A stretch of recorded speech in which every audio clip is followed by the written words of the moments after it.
welcome back to Ralph's Garage. If you remember a couple months ago, I posted this video. There's a link somewhere, I don't know where it's going to be. Basically, I found my first car. Not the exact car, but the same make, model, and trim and all that as my very first car. And I found it just sitting on the base here in Arizona. And I left a note on it saying, hey, would love to buy this car, my first car. Hit me up if you ever want to sell it. The thing looked like it had just been sitting there. There was dirt around the tires. One of the tires was flat. You could just tell it wasn't being driven. So I left a note on it, and that was about 6 months ago. About 2 weeks ago, guy finally called me. I guess I wrote it on a sticker, and he didn't realize there was a note on the back of the sticker.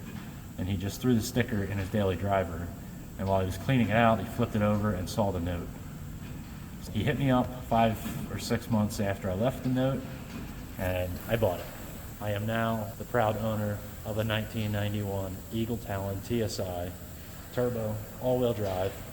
Again, after 24 years of not owning one of these cars, I'm now a DSM owner again. Post in the comments how stupid you think I am, but this car has so much nostalgia to me. I love it. I'm not going to make it into a race car or anything like that. I want to make it a good street driver, period correct. And of course, after buying it, it's immediately on the lift. So let me give you a walkthrough of the car and you can see what I'm doing to it. Yeah, so it's the first look at my new Talon. I guess we'll start at the back, work our way forward. Missing this kind of trim. I'm probably going to delete this wiper. This is sort of faded. Some remnants of stickers here, which I saw this car on YouTube video from a couple years ago. A guy in Nevada bought it and brought it. The guy bought it from Nevada to Arizona, and there was stickers here, so that's how I knew it was this car. Here is some rust. This is pretty much the only rust on the whole car, and it's right across the top of the window. So at some point we're gonna have to get this window removed and address that sooner than later before it gets bad. It's not bad now, but it will get worse. Little sun damage and stuff on the roof. It's missing these little cover things. The hood needs paint. I don't know what's going on there. It looks like someone resprayed it with spray paint. And then this, I don't know, these gotta go. I'm kind of annoyed that there's holes in the bumper and stuff in the fender, but that's laziness, I guess, for not wanting to put that bolt in, but we can get rid of those. It's got a front mount. It's got a black cherry grill on it, which is actually the color of my first car was black cherry, so that's kind of cool. But I'll probably find a new grill because this one has some broken clips on it. Again with this, it needs new tires too. These are shot. I want to black out these chrome pieces. I believe they came blacked out from the factory, but I'm not sure. I think I'll probably do maybe like a plastic dip type deal on that. I think they came with like a coating. Missing this again. That's it for the exterior. It's in pretty good shape overall, considering it's a 91.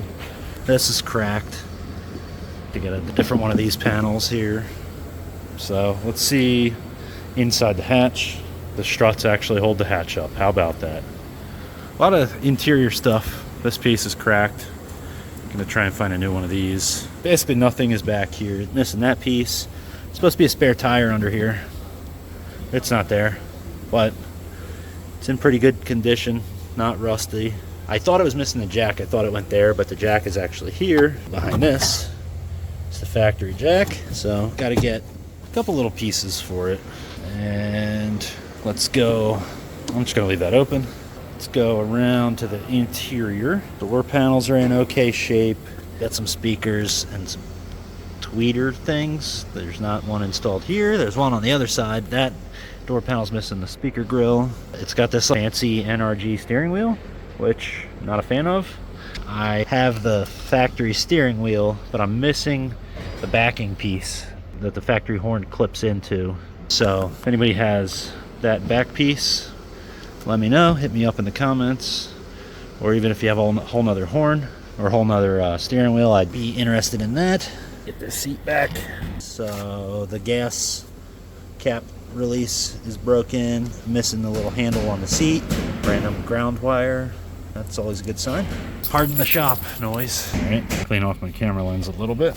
That's better. So this is pretty nostalgic. This whole dashboard. It's got the little boost gauge. Oil pressure gauge does not work, so that's concerning. The dashboard is very cracked, pretty typical. Looks like someone tried to epoxy it. This piece is broke, so it just sort of sits in there. More cracks on the dash. Yeah, the dash is pretty bad. I ordered one of those dash carpet cover pieces for now. I'll probably stitch this back together with some zip ties just to get it more in shape. It's got boost gauge and a wideband here, which I actually like this setup because it still gives you the heat and air conditioning through here. This radio's got to go because when I turned it on, I turned the volume up and it sounded good, but when I went to go turn it down, it kept turning the volume up. So this is broke, and it took me a while to get the volume back down. This switch, the guy I bought this from said that is the secondary fan for the air conditioner. I'm not sure why it's on a switch and not running it off of the factory air conditioner circuit. I'm going to investigate that. No sun visors. I got to find some sun visors. Also, this is not the original trim. You can see it's a different color. This is a darker color, and that piece also, and it's just jankily installed. All this stuff needs to be fastened properly. Back seat's in good shape. Seat belts aren't bolted in. The seat's not bolted in either, but the seats are in pretty good shape. A couple cigarette burns here and there, but nothing crazy. It has DSM link or ECU tuning. I think it's DSM link. And then I assume this another cable here. I assume this is the wideband. But again, I have not dug into this car yet. Looked at it when I went to buy it, but I haven't really looked at it further. So that's the interior. Let's look in the engine bay.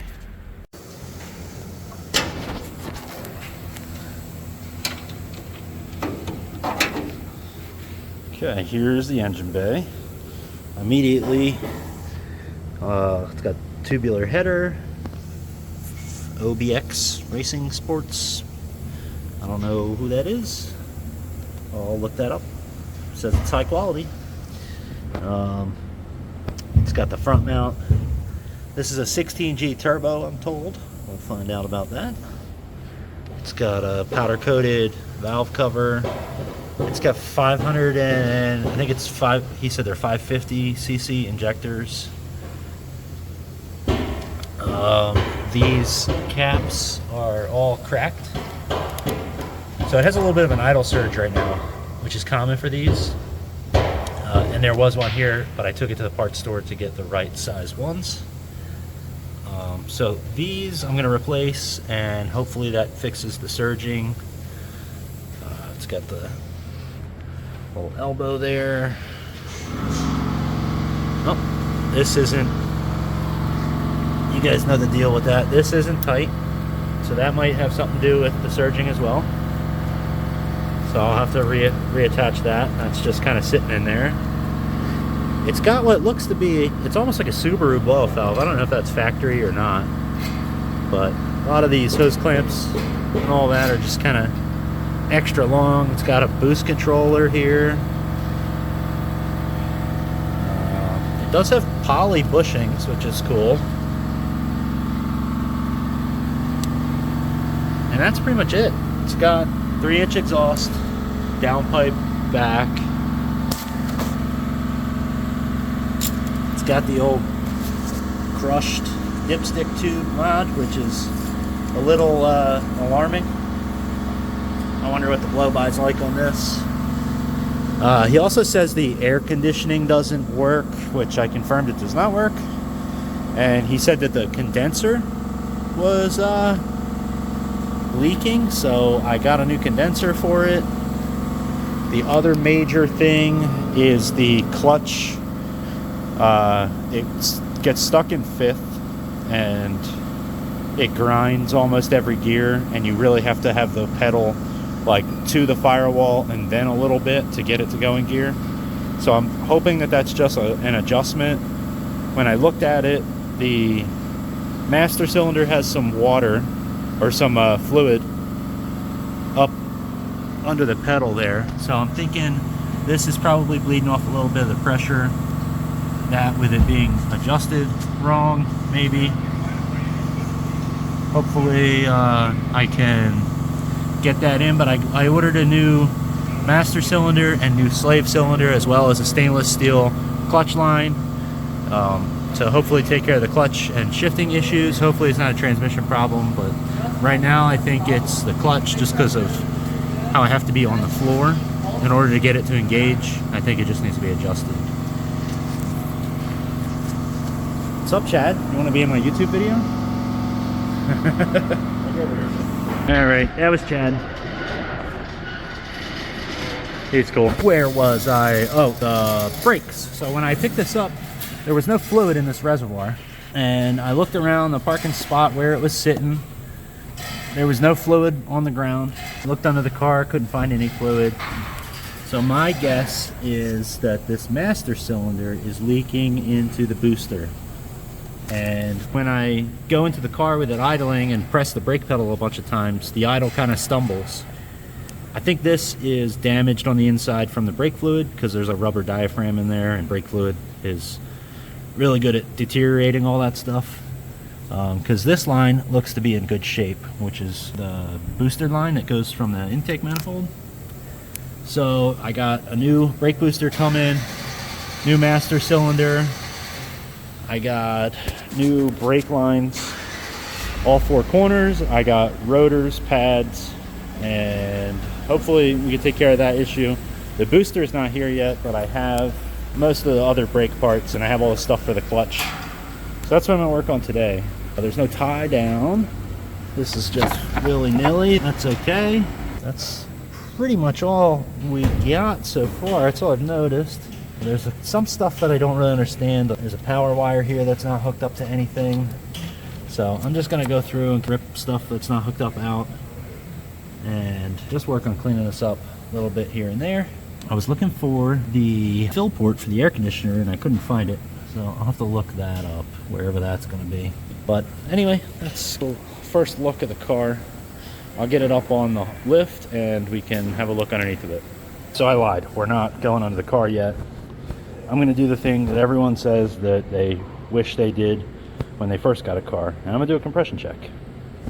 So the first step of that is to pull out the spark plugs, which I've just pulled the spark plug wires. Plugs are still in there. I also have new plugs to go in it, so kind of makes sense to do this anyway. And the next step is to pull the fuel pump fuse, which I think would be in here somewhere. Maybe it's inside. I'm gonna find the fuse and I'll get back with you. So I've looked at all the fuse boxes that I can find. I don't see any fuel pump fuse or anything like that. There's this ADA fuse, which I'm assuming is for that fan it's got wired in here. And then here's that power wire that's in the engine bay, not hooked to anything. So I think the easiest way to go about this is to just unplug the fuel pump, and I can get to that pretty easy. So I'm just gonna unplug the fuel pump. So right back here, the fuel pump's under here. Here's some wires going to the fuel pump, so I'm just gonna unplug this guy. Okay, so now that's unplugged. The next thing that we're gonna wanna do is pull the spark plugs out of here. So I'm gonna go ahead and do that.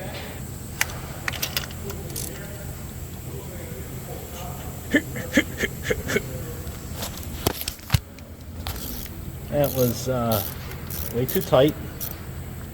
Just for your own reference, these don't have to be that tight. Let's see what this looks like.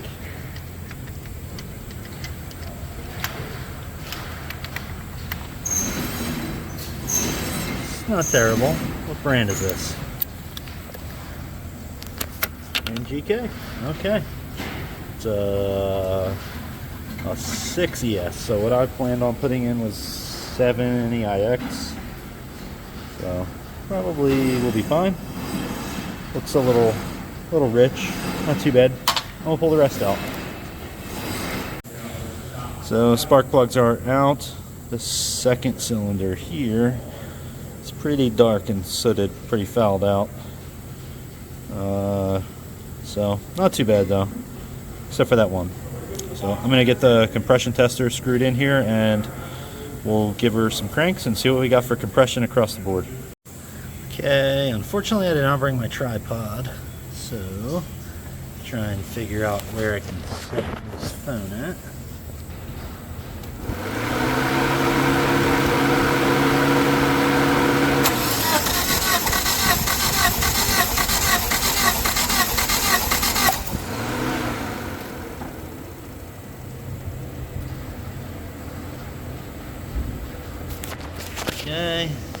leaking down a little bit. Not sure what it went up to. Let me tighten this a little more. Okay, these new spark plugs are in. Also installed these little caps, replaced those, and I tightened down this clamp on the air cooler line. So now we're gonna put it up in the air. Put it up on the lift, pull the wheels off, start working on the brakes. Here's a look under the Talon. The oil pan's got a nice fat dent in it. That could be a problem. I did bring oil and a filter, so we're gonna change the oil. This is the oil pressure sensor, and I assume this is the oil pressure sensor wire. So I have a new sensor. Doesn't look too bad. Looks like it has a newer alternator on it. I guess that's the AC pump in the back. I'm looking for, boy, this is one thing I remember about the back of these Talon or DSM engines. Hard to work on the back side of it. I think the easiest way is to just pull the intake manifold off. I got new brake lines for it. I didn't get new calipers. I want to see if these are good still. Let's keep going back. Like I said, it's got this 3-inch exhaust. There is something rattling. So that's this guy. Where's that rattling at? What's it rattling on? I don't know. Sounds like it's hitting. It's probably hitting right up here. So we'll address that. Get rid of that rattle. Carrier bearing looks pretty rusted. The rubber's all broken on that. Should be good for another 50,000 miles or so. Same thing back here. This one's separating. 3-bolt axle rear. The CV boot is busted. So gonna need to do a boot on that. Brake lines, they don't look bad. They're not terrible. These ones are kind of cracked over here. But like I said, I got all new brake lines. I'm gonna go ahead and get the wheels off of this thing. But it looks like a solid car. It's not all insanely rusty. This exhaust definitely is homemade. Doesn't sound terrible. I might change something on this, but right now this will work. I'll probably pull the exhaust off and dent this in so it doesn't do that rattle anymore. Shouldn't be too hard to get off, just 2 bolts and it's one piece. So that's up there. There's the turbo oil return, which looks like it's RTV'd in. That's interesting. Here's the clutch slave cylinder, and this hard line I'm going to be taking out. I got a nice stainless line for it. And I also got the extended push rod to give this a little more throw. Maybe that'll fix our issue. I should change the transmission fluid. I'll have to get fluid for that. I'll look up online and see what these things like. I know the Subaru transmissions, I had like cocktail I would run in those.